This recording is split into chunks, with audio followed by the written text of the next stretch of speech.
47,000 refugees from Cameroon registered with the UNHCR.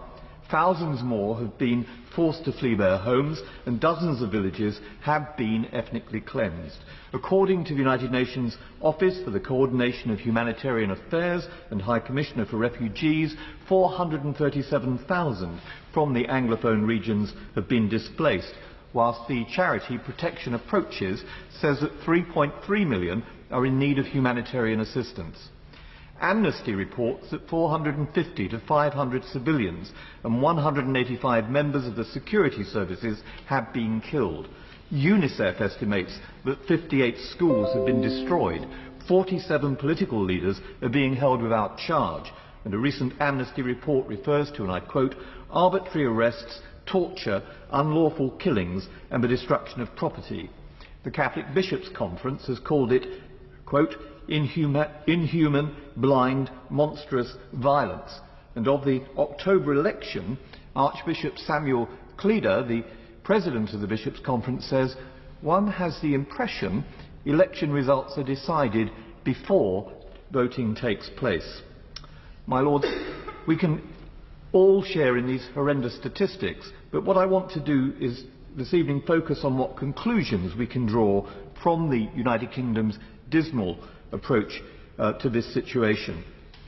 More than ever, with Britain's potential departure from the European Union, we must seek to define our role in the world. And it would be helpful to know from the Noble Baroness the Minister whether, for instance, human rights issues were assessed before, for instance, the New Age natural gas deal was announced, what consideration has been given to targeted sanctions, and whether this crisis figures in the Foreign Secretary's recent commitment on atrocity prevention. My Lords, the government mustn't suggest that this is a level playing field conflict in a civil war between equal sides. Too often in the past, in Bosnia, in Rwanda, in Darfur, the United Kingdom chose the path of moral equivalence, hinting that both sides were as bad as each other is the easy way out. In a previous generation, this was known as appeasement. Moral equivalence signals that we cannot be expected to pass judgment on which side is more to blame for the conflict.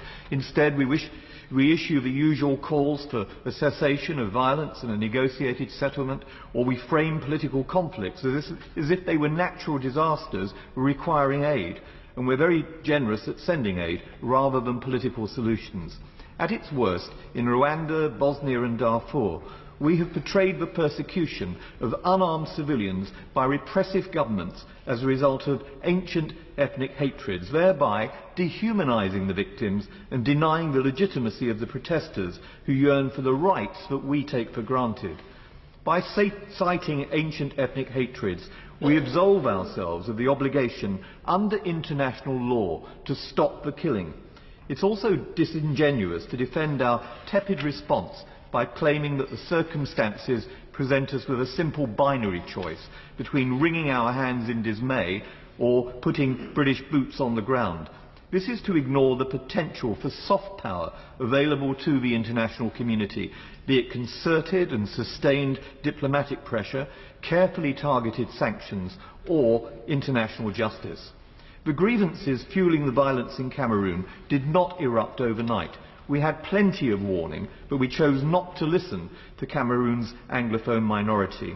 Anglophones represent 20% of the population, but for years there was only one Anglophone member of the 36-person cabinet in Yaoundé, just one example of their systematic marginalisation. My Lords, we shouldn't underestimate the influence we have, but it speaks volumes that we left it to the American ambassador to express his disapproval of the Cameroonian government's brutal response to peaceful protests. For decades, the Francophone government has ignored the pleas of moderate representatives of civil society, such as church leaders. Calls for a federal solution were ignored by President Biya, 36 years in power, fueling the calls for secession and thereby polarising opinion. Breaking point came when the Francophone government sought to impose French laws in the French language in Anglophone courts and sent Francophone teachers speaking French into English schools. They responded to peaceful protest with disproportionate force. The International Crisis Group reports that a government helicopter, for instance, hovered outside a church shooting Anglophone worshippers as they emerged from Mass. Inevitably, disproportionate actions led to the current escalation. In the face of all this, my lords, there is nothing admirable about being even-handed in the face of the suffering of the Anglophone community. The United Kingdom should support the Anglophone community's peaceful civil society leaders in seeking genuine and inclusive talks.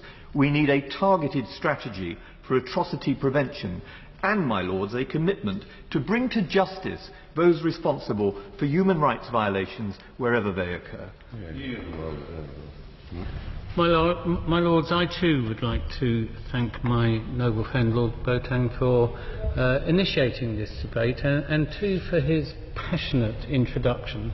I don't want to repeat his excellent background to the complex and contested decolonisation process that he referred to, but as my noble friend Lord McConnell highlighted, particularly since the federal arrangements were scrapped in '72, the English-speaking Cameroonians have complained bitterly that they are politically, economically and linguistically marginalised. And of course the current period of escalating violence and displacement goes back to when lawyers protested that